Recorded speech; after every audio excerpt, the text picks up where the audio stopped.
मी आता तुम्हाला कधी सुरू करायचं करा हं? सुरू करा कधी पण तुम्हाला म्हणजे आपण सांगायचं असेल तर आताही करू शकतो. येतील मुलं ना? हो, एक 78 मुलं आहेत, 80 मुलं आहेत.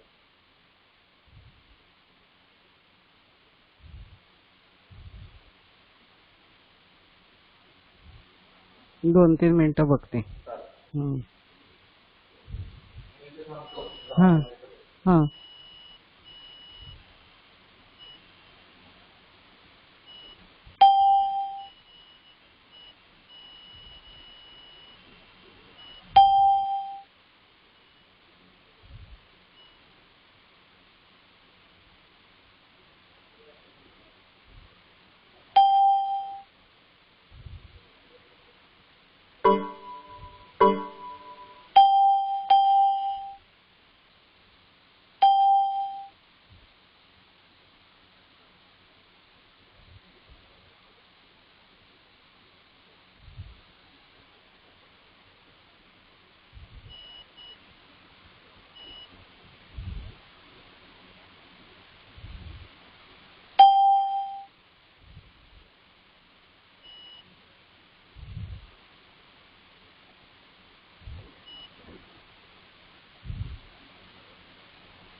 Hello, good morning all.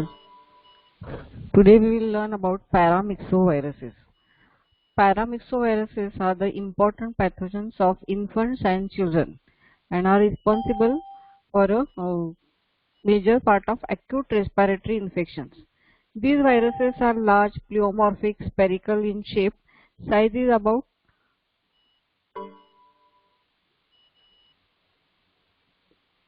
100 to 300 nanometers and up to 800 nanometers. Genome is consisting of single-stranded RNA. Now look at this diagram. This is a diagram of mumps virus and it is an example of paramyxovirus. So this, I have already told you, these paramyxoviruses are spherical in shape. This diagram shows the virus is having a lipid bilayer membrane and a M protein matrix, and the inner core is consisting of helical nucleocapsid, which is RNA plus and NP protein. You can also see a polymerase enzyme. The outer shell, which is consisting of lipid bilayer membrane. The outer shell is having spikes, two types of spikes, H and spikes, H and G, glycoprotein spikes, and F glycoprotein stands for neuraminidase spikes. So this is the diagrammatic representation of mumps virus, which is an example of paramyxovirus. Now we will come to the classification of paramyxoviruses.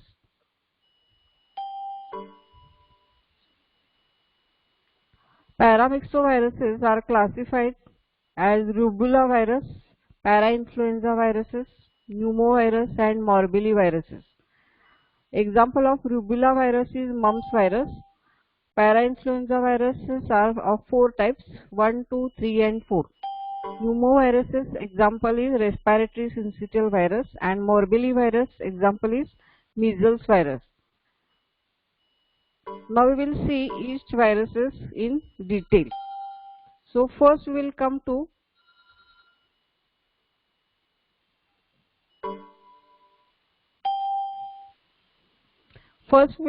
mumps virus. Mumps is an acute infection and most common in children. It is a non-suppurative enlargement of the parotid gland. The cultivation of mumps virus is in the embryonated eggs, tissue culture, HN and F proteins are present. The virus agglutinates with the erythrocytes of fowls, guinea pig and human. The growth of virus is in the cheek embryo, in the amniotic cavity for primary isolation and allantoic cavity. The eggs are inoculated at 6 to 8 days and incubated at 35 degrees centigrade for 5 days. Now second type of isolation of viruses is by cell cultures. Primary monkey kidney cells are used for cell cultures and the cytopathic effect is shown. It is seen as slow and consists of syncytium formation and the presence of acidophilic cytoplasmic inclusions. Heme absorption is seen. The virus is inactivated at room temperature. Exposure to formaldehyde, ether or ultraviolet light. They are preserved at -70 degrees centigrade or by lyophilization. Two complement fixing antigens are present, soluble S antigen and the viral V antigen.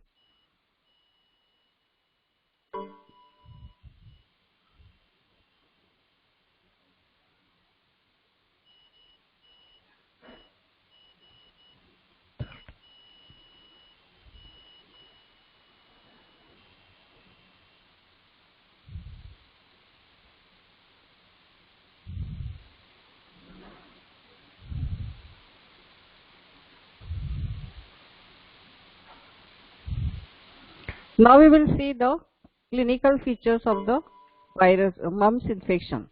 So the infection is by inhalation or through conjunctival ingestion. The virus enters the body and virus replicates in the upper respiratory tract and cervical lymph nodes. Then it is disseminated through bloodstream to the various organs. The incubation period is about 12 to 25 days. The presentation of this mumps virus infection is parotid swelling, malaise. The parotid swelling is first unilateral and then bilateral. The patient presents as swelling of the cheek. Firstly, the one-sided swelling is there, then swelling is of bilateral sides of the both cheeks. Patient also gets fever, local pain and tenderness. There is parotitis which is non-suppurative. So infection of the parotid gland, it is called as parotitis. Then the complications of mumps virus infection is epididymoorchitis. That means the testes are swollen, painful, patient has fever with chills, and later on patient may develop meningitis, meningoencephalitis, and it may lead to deafness. The less common complications are arthritis, euphoritis, nephritis, pancreatitis, thyroiditis, myocarditis.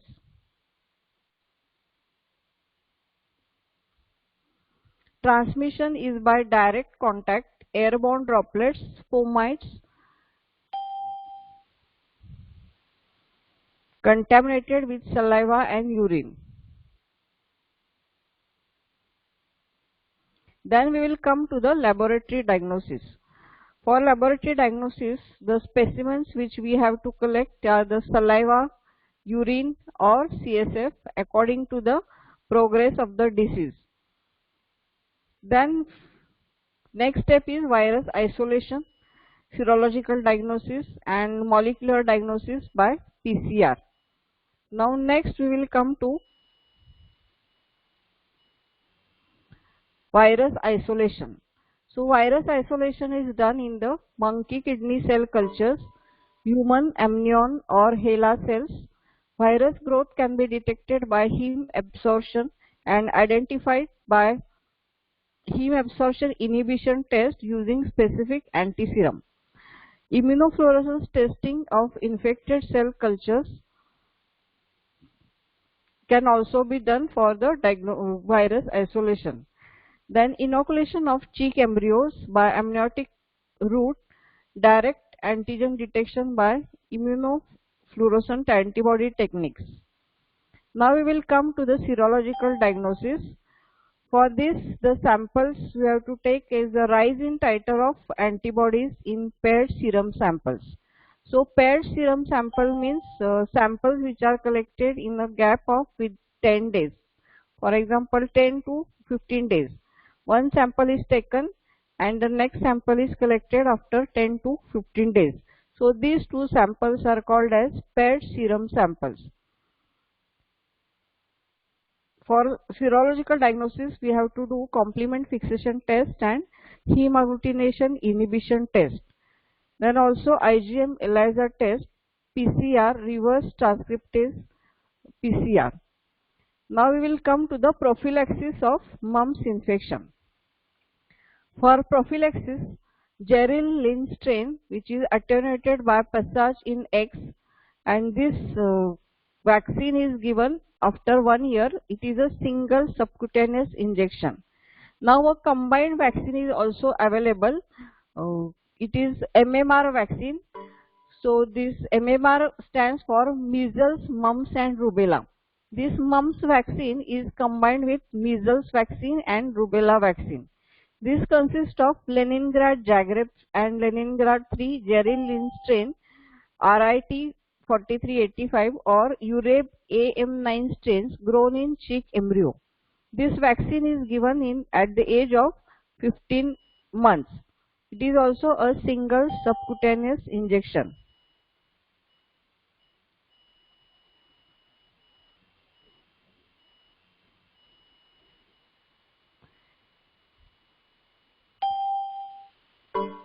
Now we will come to the next virus, para-influenza viruses. Para-influenza viruses are of 4 types, type 1, type 2, type 3 and type 4. Type 1 is the Sendai virus and HA2 viruses are now classified as para-influenza virus type 1. The Sendai virus grows readily in eggs with the infected allantoic fluid, high titers of heme agglutinin resembling influenza viruses. So they are called as the heme agglutinating viruses of Japan or HVJ and influenza virus type D.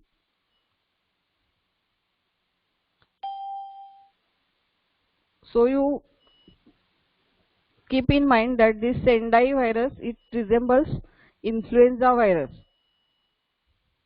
and it is called as heme agglutinating virus of Japan or HVJ.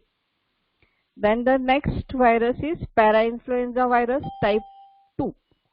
So this is also causing respiratory tract infections and it is most common in children. It is isolated from children with acute laryngotracheobronchitis or it is also called as croup.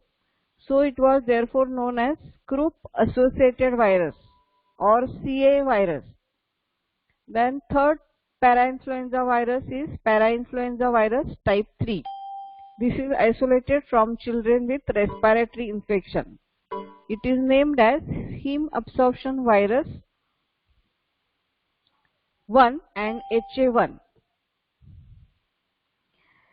SF4 causes respiratory illness in cattle known as shipping fever. Parainfluenza virus type 4,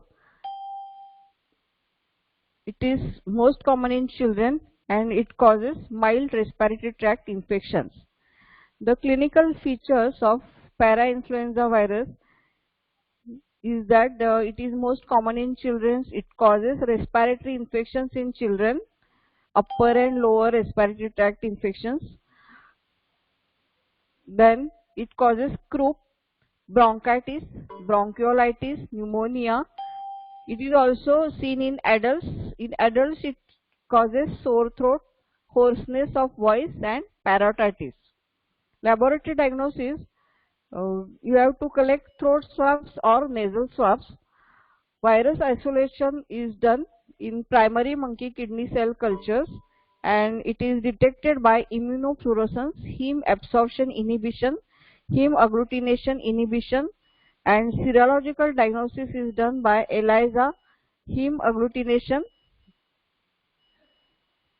inhibition, complement fixation, neutralization, and molecular diagnosis by PCR or polymerase chain reaction.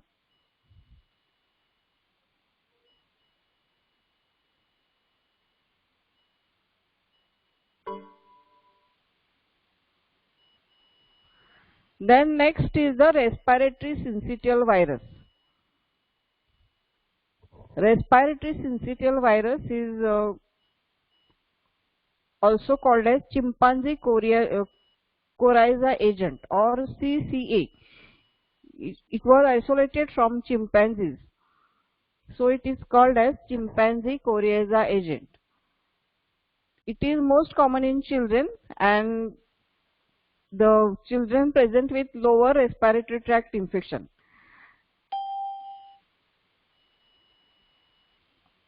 So it is called as respiratory syncytial virus because due to the formation of multinucleated syncytia in the cell cultures. So there is multinucleated syncytia in the cell cultures, so it is named as respiratory syncytial virus. The morphology of the virus: it is pleomorphic. Size is 150 to 300 nanometers in size. The virus has an envelope. It is an enveloped virus, and it is having two glycoproteins, G protein and fusion F protein. The cultivation of the virus: it is in the human cell cultures, HeLa and HEP2 cells.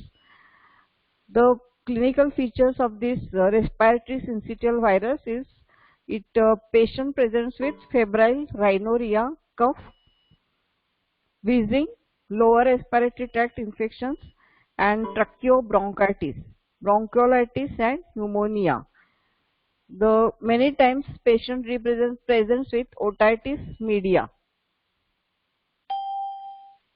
Now we will come to the laboratory diagnosis. So sample collection is nasopharyngeal swabs or nasal washings. Virus isolation is done in cell cultures, HeLa or HEP2 cells. Immunofluorescence test.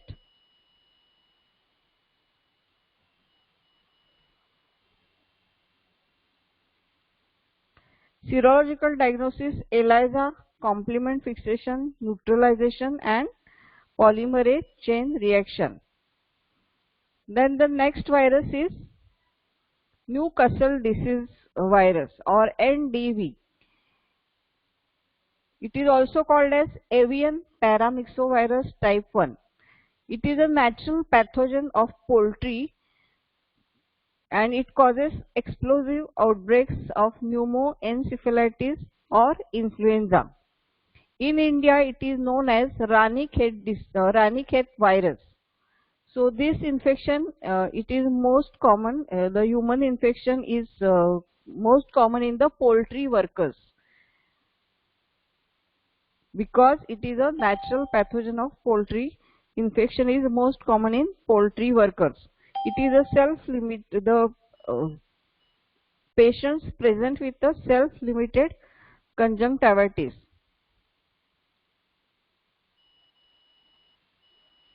So this Newcastle disease virus is a avian paramyxovirus type 1, and it is a natural pathogen of poultry.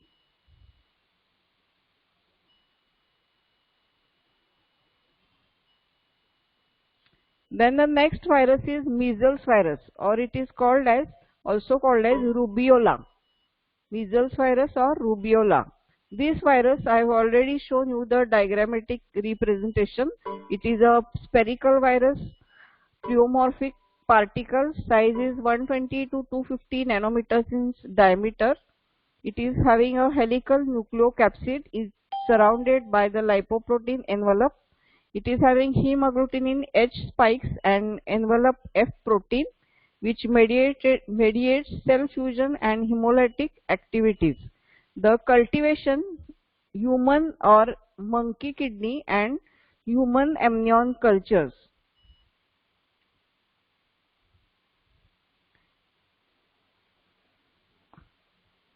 The cultivation is in the HeLa cell lines, Vero lines, and in the amniotic sacs of hen's egg.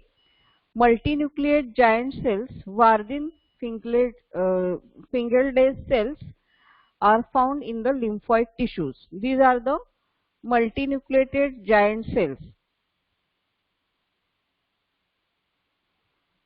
The spread of the virus is by direct contact with respiratory secretions, coughing and sneezing. Virus enters the body through the respiratory tract or conjunctiva. The patient presents with malaise, fever, conjunctival injection, cough and nasal discharge. Then rash appears all over the body, and a typical feature of this infection is the Koplik spots. Koplik spots which develop in the buccal mucosa, conjunctiva and intestinal mucosa. Rash is typically on the forehead and it spreads downwards. So most common feature of this measles virus infection is fever, Koplik spots and rash over the body which spreads downwards.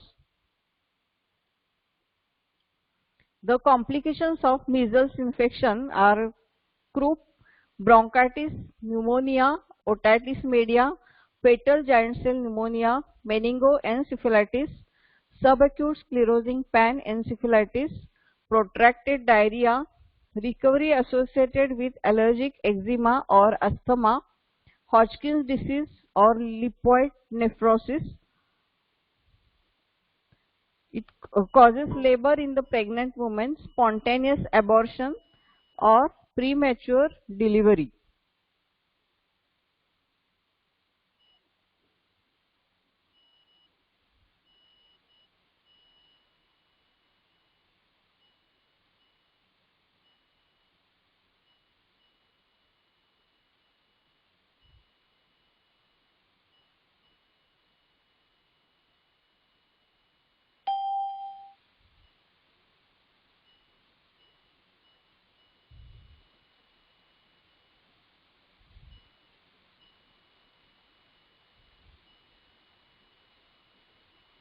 Now the laboratory diagnosis. Specimen collection. You have to take the nasal secretions, throat swabs, conjunctival samples and blood samples. CSF is collected in subacute sclerosing panencephalitis. Then after sample collection, you have to do direct microscopy for demonstration of multinucleated giant cells in Giemsa stained spheres of nasal secretions. Then diagnosis by immunofluorescence, virus isolation. For virus isolation, nasal samples, throat swabs, conjunctival samples are taken and they are inoculated on primary human or monkey kidney cells and amniotic cavity cells. Then serological diagnosis is by specific neutralization test, heme agglutination inhibition test, complement fixation test.